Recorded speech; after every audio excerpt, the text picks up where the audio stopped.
Je, umewahi kuona mashabiki wa soka wakigeuka kuwa hadithi inayotikisa dunia?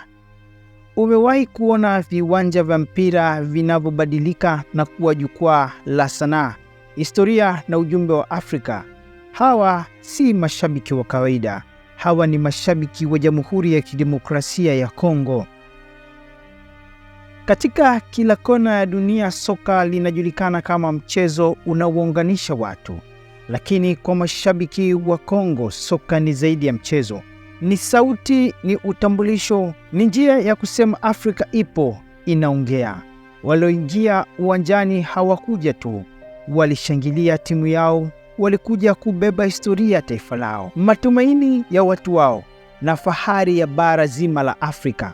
Kilichowashangaza wengi ni muonekano wao: suti zenye rangi kali, viatu vinavyong'aa, miwani ya kifahari na mitindo inayotarajiwa kabisa kwenye viwanja vya soka. Huu sio ubahati mbaya, huu ni utamaduni, mtindo wa maisha unaotokana na Kongo, unaoaminika kuwa katikati ya umaskini na changamoto, Mwafrika anaweza kuishi kwa hadithi, heshima na ubunifu. Lakini mashabiki hawa hawakuishia kwenye mavazi pekee, walibeba ujumbe mzito.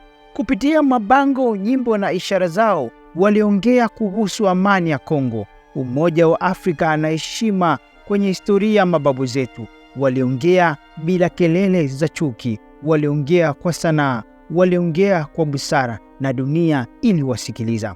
Katika baadhi ya mechi, kamera ziliwanasa zikionyesha mashabiki wakiwa na picha za viongozi wa kihistoria wa Afrika waliopigania uhuru, watu waliopigania haki, heshima ya Mwafrika. Hii ilikuwa ni njia ya kukumbusha dunia kuwa soka aliko nje ya historia, soka linaishia ndani ya jamii.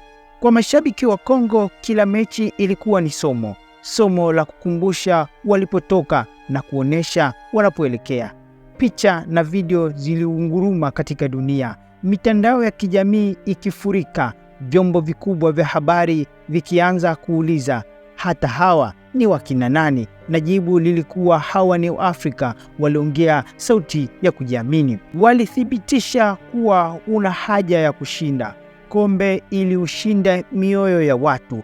Waliingia viwanjani kama mashabiki, lakini walitoka kama mabalozi wa utamaduni wa Afrika. Kwa muda mfupi walibadilisha namna dunia inavyoona mashabiki wa soka wa Afrika. Leo ni hadithi ya mashabiki wa Kongo iliyobaki kuwa kumbukumbu isiyofutika, kumbukumbu ya jinsi soka linavyoweza kuwa jukwaa la mabadiliko na jinsi Afrika inavyoweza kuzungumza bila kuomba ruhusa. Kwa sababu mwisho wa yote, hii ilikuwa tu ni soka. Hii ilikuwa tu ni harakati za kusema tuna historia, tuna sauti, hatunyamazi.